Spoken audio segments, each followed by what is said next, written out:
brought to you by the Every Dollar app. Start budgeting for free today. So let's do some Finance 101. All right. A couple of things. The first thing they teach you in finance class, one of the first things they teach you, is what's called risk-return ratio. The more risk you take, the higher return you should get. So when you put your money in an FDIC-insured bank, no risk virtually, but they pay you almost nothing. Fair enough. Right? If you move it around a little bit, mess with it a little bit, you could put it in a good high-yield savings account, which we'll sidebar on that for a second. We were talking about this off air a little bit. We'll come back to my risk-return ratio in a minute, but we'll just turn left for a second and park there. A high-yield savings account is exactly what it says it is.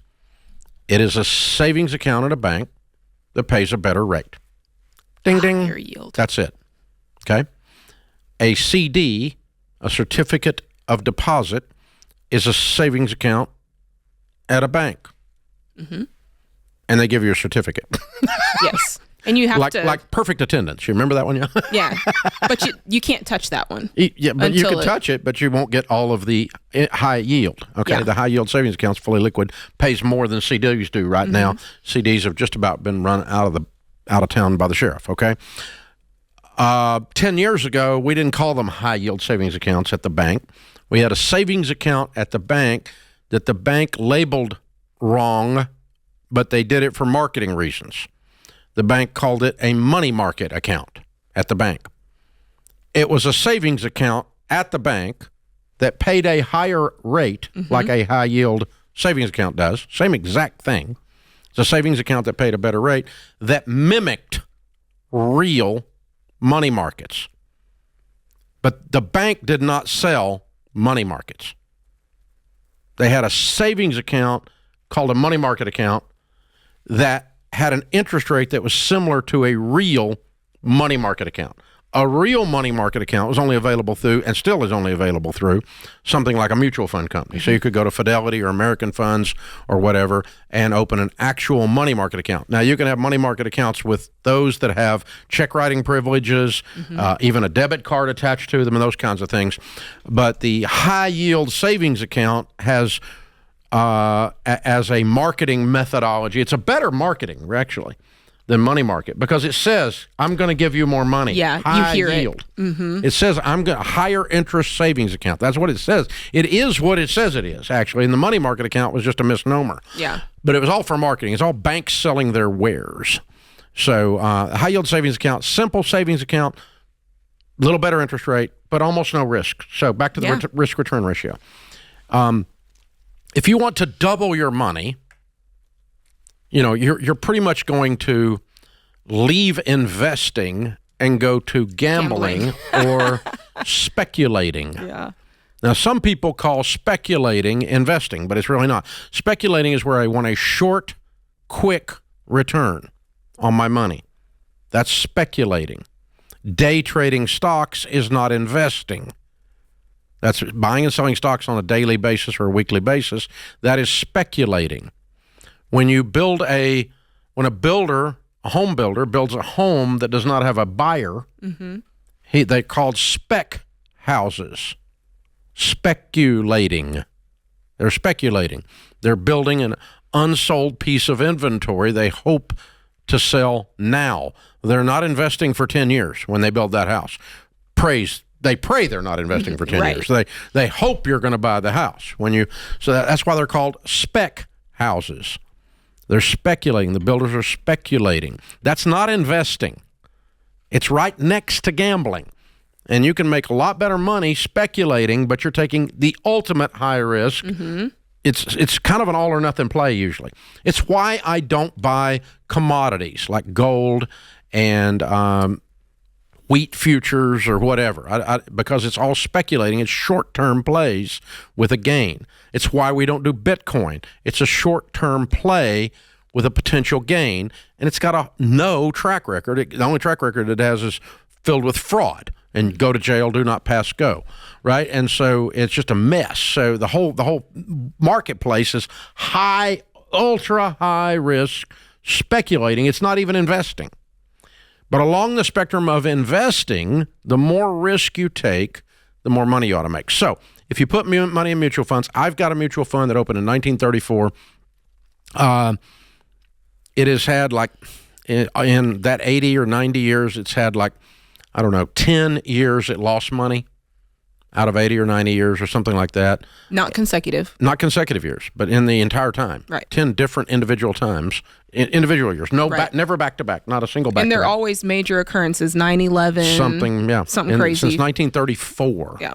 Okay. And it's averaged 12.2% since 1934. Okay. Now, if I can make that investment by simply pushing enter on my computer, that's all I got to do. Push a button. I don't have any effort to go with it. Then if you're going to flip houses, that's speculating. All right. You're hoping to make a quick buck. You dadgum better well make more than 12% on your money. You ought to make 20% at least. Ought to be your margin. It ought to be more, but at least a minimum of 20%. Otherwise, you're taking too much risk versus the 12 you could make with a 1934 historical track record. Okay? Yeah. You got to, the risk ratio on that is way different. And where does the effort play into it, too? Yeah, and effort. And the effort plays into it. And the worry. Because all speculating involves jumping in and out and involves a level of fretting over it and wringing your hands over it. Mental calories. Mental calories burning. Investing, even in high-risk things, doesn't involve the same level of calorie burn that speculating does. But where you guys mess up sometimes out there in the TikTok land of finance is they confuse speculating with investing. Investing is always long-term. Speculating is a quick gain, but a much higher risk gain at best. And then past that is actual gambling. I mean, when you're specking on a house, flipping a house, or you're speculating even on Bitcoin, it is not the same as playing the roulette wheel. It's less risk than the roulette wheel. Because, you're going to walk away from Vegas, the house wins 100%. Okay? House wins. Bellagio did not put those light fixtures in there. They did not put those $10 million light fixtures in there with anybody's money but yours if you were in Bellagio. Okay? I mean, Vegas is built on the back of losers.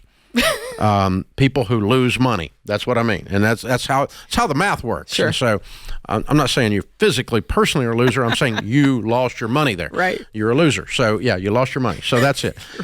But that's the spectrum. Okay. You go all the way from savings account with no risk, no effort, no calorie burn. To the roulette wheel. All the way to the roulette wheel. And the more risk you take, you should make more money. If you're not, you're missing on the very basic tenet of Finance 101, risk-return ratio. More risk should always equal more return. If it doesn't, well, that's dumb. Don't do that. So our last caller doing the flips, she needs to be making 20%. And it didn't seem like she was. She don't know. She might be. She might have made 30%. She didn't know. That's true. She didn't know. She didn't even know.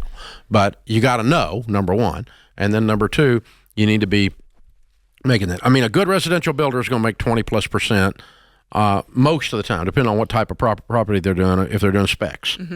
And if you're not, you're setting yourself up for problems because you're going to hit these slow times when it takes a little while to sell a speculative piece of real estate. You are speculating. You are a speculator. Look it up in the dictionary. So is this what we can expect from your investing? Yeah, I might go on the same rant. I might put it in there. In the investment live stream? Investment event? Yeah, I'm going to do that. What is it? May 21, 22. I'm doing 2 hours each night. 2 hours of it will be on real estate. I'm going to go a whole lot deeper into real estate for sure. But I'll probably put this rant in there because I've kind of been noodling on it lately. Good. I think it's a problem that people misidentify these things and they call speculating investing when it's not. Create your free every dollar budget today, the simplest way to budget for your life.